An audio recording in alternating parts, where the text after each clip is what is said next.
akan menceritakan ke teman-teman semuanya gimana pengalaman aku cek hormon kesuburan wanita di laboratorium Prodia. Buat teman-teman semua yang penasaran, nonton terus video aku ini.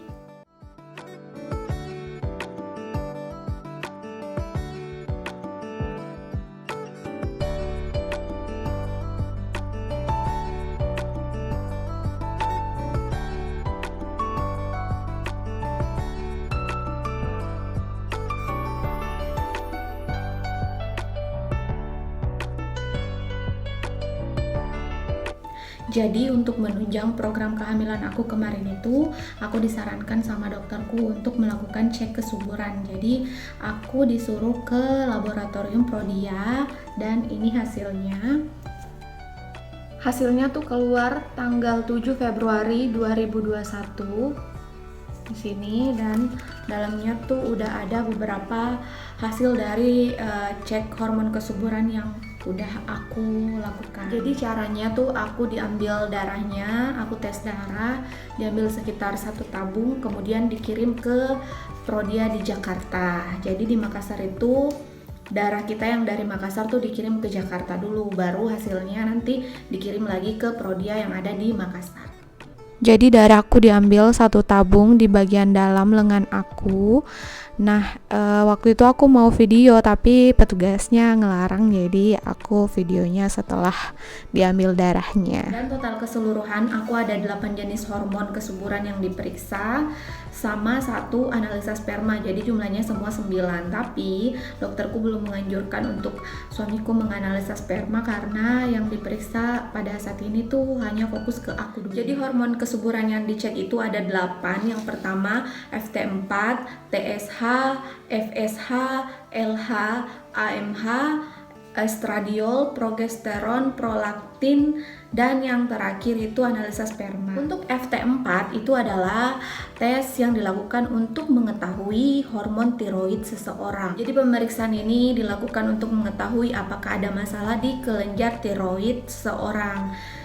Baik itu dia mengalami hipotiroidisme atau hypertiroidisme. Seperti yang kita ketahui bahwa hipotiroidisme itu adalah kelenjar tiroid yang kurang aktif, sedangkan hypertiroidisme itu kelenjar tiroid yang sangat-sangat aktif. Selanjutnya TSH atau TSHS itu adalah thyroid stimulating hormone untuk mengukur kelenjar tiroid yang ada di dalam darah. Nah, jadi cek ini digunakan untuk menilai fungsi tiroid yang ada di dalam tubuh kita. Manfaatnya sebagai uji saring dan membantu mendiagnosis gangguan tiroid. Selanjutnya, LH atau luteinizing hormone adalah pemeriksaan untuk mengukur konsentrasi LH di dalam darah kita. Nah, kalau FSH itu adalah follicle stimulating hormone, adalah hormon yang bekerja sama mengoptimalkan sistem reproduksi wanita maupun pria. Jadi sederhananya, fungsi dari FSH ini bertanggung jawab untuk mengatur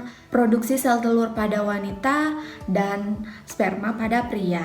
Nah, sementara hormon LH dan FSH ini sama-sama mengatur agar siklus menstruasi pada wanita itu normal ataupun lancar. Dan pada pria, ia menjaga fungsi testis agar spermanya lebih berkualitas. Untuk prolaktin, ini adalah hormon yang berperan penting merangsang produksi ASI pada wanita dan membantu pengaturan siklus haid. Nah, untuk hormon estradiol diproduksi terutama dalam folikel pada ovarium wanita.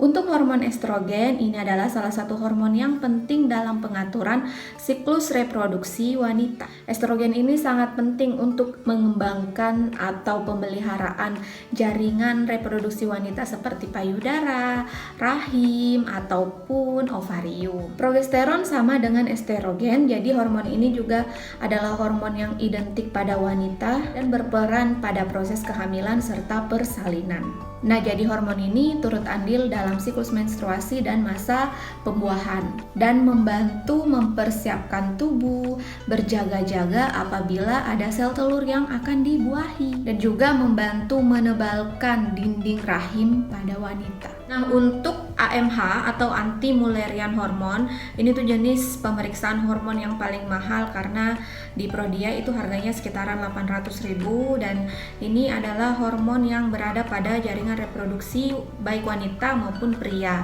Jadi jaringan hormon ini ada di ovarium kita, kalau di pria itu ada di dalam testisnya.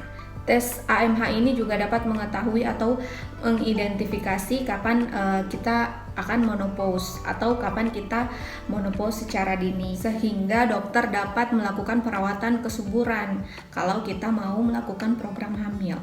Nah, tes AMH ini juga dapat mendeteksi atau mendiagnosis kita apakah kita menderita polycystic ovarium syndrome atau tidak. Jadi melalui tes AMH ini kita bisa tahu kalau kita menderita PCOS atau tidak. Mungkin itu kenapa makanya pada tes ini tuh harganya yang paling mahal dibandingkan dengan tes-tes kesuburan lainnya, karena mungkin tes ini tuh adalah tes yang paling akurat, tes yang paling banyak mendeteksi penyakit-penyakit atau gangguan-gangguan yang ada di dalam ovarium atau di rahim kita. Semakin tinggi tes AMH seseorang itu, maka semakin tinggi juga tingkat kesuburan yang ada pada dirinya. Nah, kalau tes AMH-nya rendah, berarti tingkat kesuburannya itu juga rendah. Harga tes kesuburan ini berbeda-beda setiap hormonnya. Jadi untuk FT4 itu harganya Rp385.000, TSH Rp359.000, LH Rp435.000, FSH Rp440.000, prolaktin Rp454.000, estradiol atau esterogen Rp525.000, progesteron Rp560.000, yang terakhir AMH Rp800.000, dan untuk suami itu analisa sperma Rp360.000. Jadi biaya keseluruhan semuanya yaitu Rp4.318.000, tapi karena aku tidak membayar untuk analisa sperma, jadi totalnya semua sekitar Rp3.958.000. Nah, itu dia tadi rincian harga tes kesuburan cek hormon aku di Prodia, dan mudah-mudahan bermanfaat buat teman-teman semua yang mungkin penasaran dengan harganya berapa. Nah, itu semua tidak tercover BPJS ya, jadi aku masuk umum atau tidak dibayarkan oleh asuransi. Makasih buat teman-teman semua yang udah nonton videoku. See you on the next video.